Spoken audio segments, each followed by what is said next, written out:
Les outils du coach et le contrat tripartite, puisque nous sommes dans un coaching professionnel et donc en entreprise. Et le contrat tripartite est très intéressant puisqu'il met à l'honneur justement votre activité en tant que directeur des ressources humaines, responsable des ressources humaines. C'est-à-dire que le contrat tripartite, c'est le contrat qui va être signé entre la personne accompagnée, la représentante des ressources humaines de l'entreprise et le coach qui a été choisi. Alors, donc là, le contrat tripartite, c'est donc justement c'est ce contrat entre l'établissement, le coaché, le coach.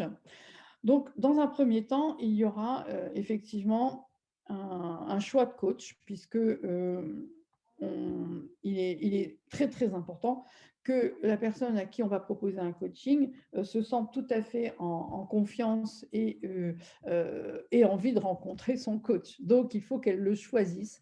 Et donc, pour le choisir, il y aura un entretien antérieur à l'intervention.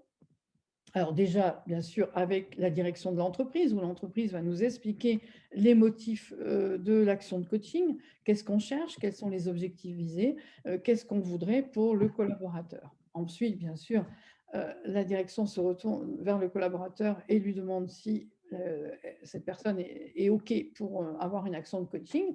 Mais ensuite, il y a effectivement le choix du coach. Et pour le choix du coach, le coach va recevoir ou être reçu, comme vous voulez, la personne accompagnée et on aura donc un premier entretien qui dure pour ma part entre 45 et 50 minutes sur lesquels nous allons avoir des échanges sur les problématiques que le coaché identifie ou ressent et les techniques, les modalités du coach, de son action de coaching. Donc, il va y avoir un exposé de la manière dont on travaille et donc se rendre compte voilà, si ces modalités conviennent ou ne conviennent pas. Donc là, c'est vraiment la rencontre de deux personnes qui vont peut-être faire un bout de chemin ensemble et qui vont vivre des moments parfois très intenses, des moments de succès et aussi des moments parfois difficiles. Donc, si au cours de cet entretien, il est décidé qu'effectivement coach et coaché souhaitent vivement travailler ensemble, eh bien, on aura une réunion et on établira un contrat tripartite sur la finalité globale du coaching, les modalités d'organisation, le nombre d'entretiens, la durée, la fréquence, la localisation. Aujourd'hui, c'est donc est-ce que ça se fait sur place, est-ce que ça se fait dans le bureau du coach ou est-ce que ça se fait pas en visioconférence, hein, il y a beaucoup de possibilités. Bien sûr, la règle de confidentialité. Donc là, effectivement, en tant que coach, on va rendre des comptes à la direction, on va rendre des comptes donc, bien sûr, aux responsables des ressources humaines, hein, puisque vous avez une action très importante, puisque vous êtes à l'initiative déjà du coaching, et puis vous allez être aussi les personnes qui vont accompagner, qui vont être là pour le après le coaching. Donc, euh, on sait vraiment un travail à trois. Simplement, le contenu du coaching, ce qui émane dans les rendez-vous de coaching, et bien sûr, il n'y a pas de compte-rendu de ces réunions. Et on est dans la confidentialité. Donc, la restitution de ce qui peut se dire, c'est donc c'est le coach qui est responsable de ce qu'il va communiquer auprès de l'entreprise. L'important, hein, de toute façon, c'est bien sûr les résultats. Bien sûr, nous ne sommes pas soumis à des résultats, hein. On ne peut pas, on n'a pas de baguette magique pour transformer les personnes. On a bien sûr un engagement de faire ce qu'on a à faire et d'être présent là où on doit être présent.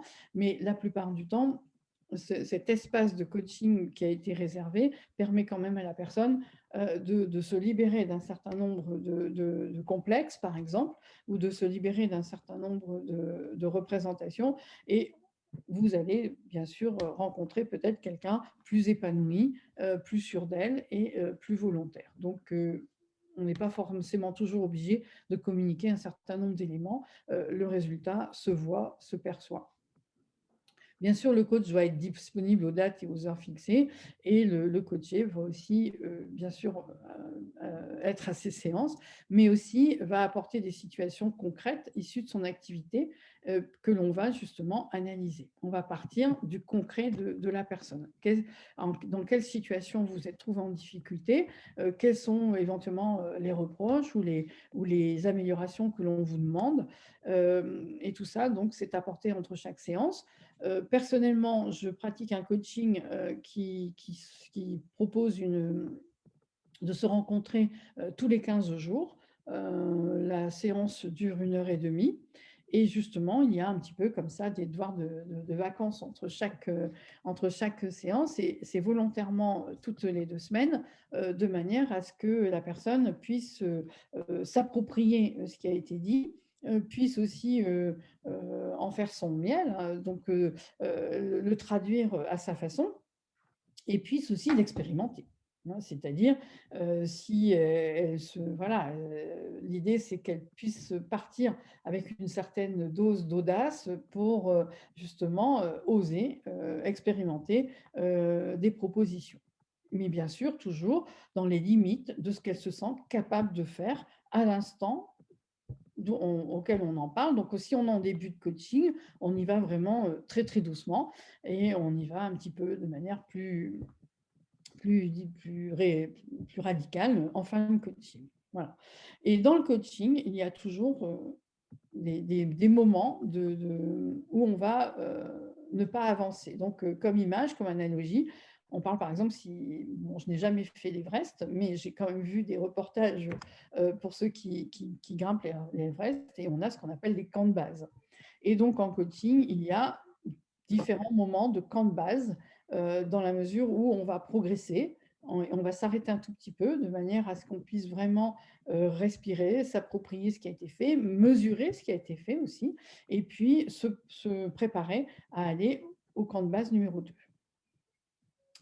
Voilà, et donc le coach est le seul gardien du cadre du coaching. Normalement, il n'y a pas d'interférence entre la direction de l'entreprise et le cadre du coaching. Néanmoins, il y a toujours voilà, des possibilités de modification si on sentait que le bien-être du salarié si pour le bien-être du salarié, tout ça était nécessaire, puisque malgré tout, c'est le bien-être du salarié qui est quand même au centre de nos préoccupations. Alors, les différents outils que l'on peut utiliser, et puis quand on commence à être un coach, un vieux coach, j'allais dire, on a mis en place nos propres méthodes. Donc, je fais un mix de tout ça, mais j'ai commencé par être formée à tout ce que je vais vous citer. Mais ensuite, l'expérience arrivant, eh bien, c'est ce qu'on appellerait savoir-faire, savoir-être. Et donc, quand on est coach, eh bien, au départ, on va aller chercher un certain nombre de savoirs. Et puis, on aura bien sûr un savoir-être spécifique. Mais une fois qu'on a ce savoir et ce savoir-être, eh bien sûr, le savoir-faire, l'expérience va faire que on va devenir un peu, chacun dans nos façons de faire, un peu unique. Voilà. Mais ceci étant, au départ, on peut utiliser la méthode RPVDC de Vincent Lennart, qui est relativement connue dans le monde du coaching. Je dirais même que c'est un peu une star. On peut utiliser le score en PNL, on peut utiliser, je vous l'ai dit, le recadrage de sens, hein, dans la carte n'est pas le territoire, qui est aussi un autre concept de la PNL. On peut travailler sur les niveaux logiques de deals, on peut utiliser les notions d'analyse transactionnelle, hein, donc le parent, l'enfant, l'adulte. Là, ça s'utilise relativement souvent, et aussi, j'aurais pu écrire aussi les positions de vie. Comment je me positionne? Est-ce que si je me positionne toujours comme quelqu'un, ce qu'on appelle en position moi, eh bien, effectivement, j'aurai toujours un petit peu de mal à montrer de l'assurance.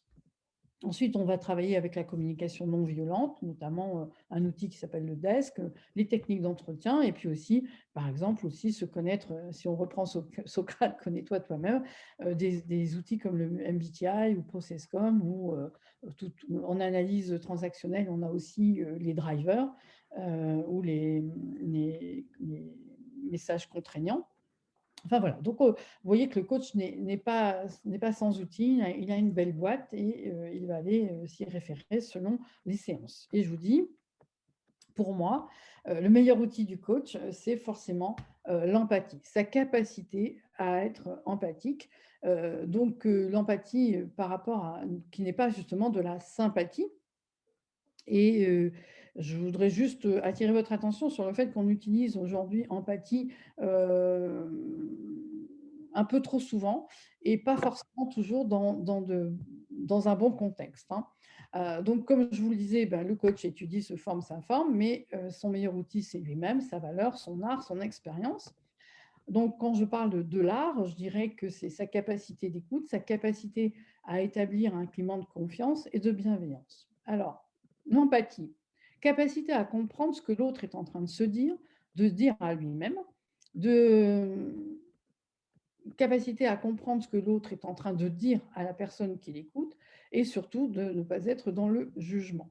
Donc il s'agit pour le coach de laisser ses affects au vestiaire, pardon, de ranger ses filtres et ses valeurs. Donc qu'est-ce que ça veut dire?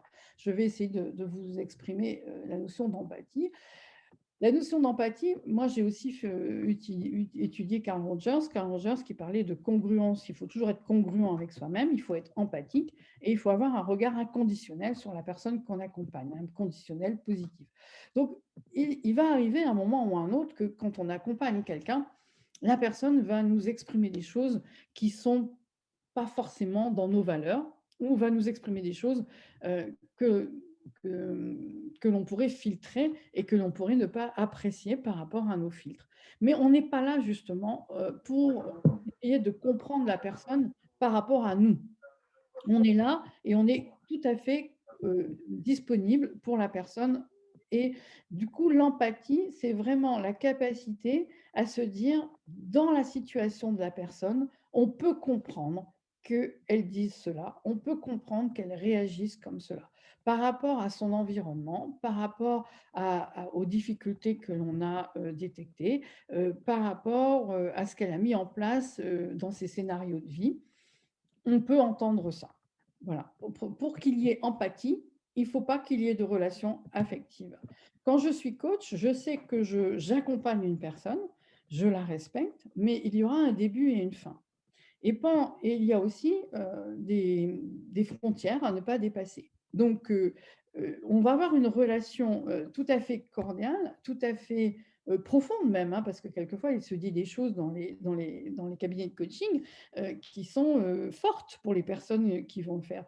Mais on peut être dans cette capacité d'empathie parce qu'il n'y a pas de relation affective, parce que les affects ne sont pas mis en jeu. Je ne suis pas là pour aimer, entre guillemets, ou je ne vais pas, toutes les personnes que je rencontre dans mon cabinet de coaching ne vont pas devenir mes meilleurs amis. Donc, je peux tout à fait être empathique, donc je peux laisser mes filtres, je peux laisser mes valeurs et mes affects au vestiaire, dans le sens où je peux être complètement disponible à la personne par rapport à ce qu'elle pense. Et du coup, je vais d'autant mieux gérer mes propres émotions et à la limite, je vais simplement être tout oui pour la personne et essayer de comprendre les processus qui sont en jeu dans sa personnalité, dans son psychisme. Puisque je ne suis pas là avec moi, mais je suis uniquement présente à la personne qui est en face de moi, je vais réussir à comprendre, à détecter, à ne pas juger et à comprendre ce qui se passe au niveau des process de vie de la personne que j'accompagne. Et du coup, je vais pouvoir lui faire des propositions en lui demandant est-ce que c'est plutôt dans des cas comme ça? Est-ce que c'est plutôt à ces moments-là? Lui faire des propositions de changement et donc l'accompagner dans le développement de son potentiel, l'aider à donner l'image, de donner vraiment l'image qu'elle voudrait que l'on ait d'elle, et puis l'aider à reprendre confiance en elle. Voilà, et ben, écoutez, je vous remercie de votre écoute et puis, je suis à votre disposition s'il y a des questions.